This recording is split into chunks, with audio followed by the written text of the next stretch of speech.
અમરેલી જિલ્લા તથા બગસરાના આસપાસના સમાચાર જોવા માટે અમારી ચેનલને સબસ્ક્રાઈબ કરો, જેથી તમને નવા નવા સમાચાર જાણવા મળે.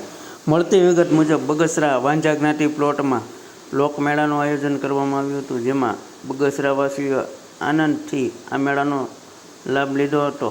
જેમાં બહોળી સંખ્યામાં આ મેળો બગસરાવાસીઓ તથા આસપાસના ગ્રામ્ય વિસ્તારના લોકોએ આ મેળામાં આનંદથી હર્ષ ઉલ્લાસ સાથે આ મેળાનો લાભ લીધો હતો.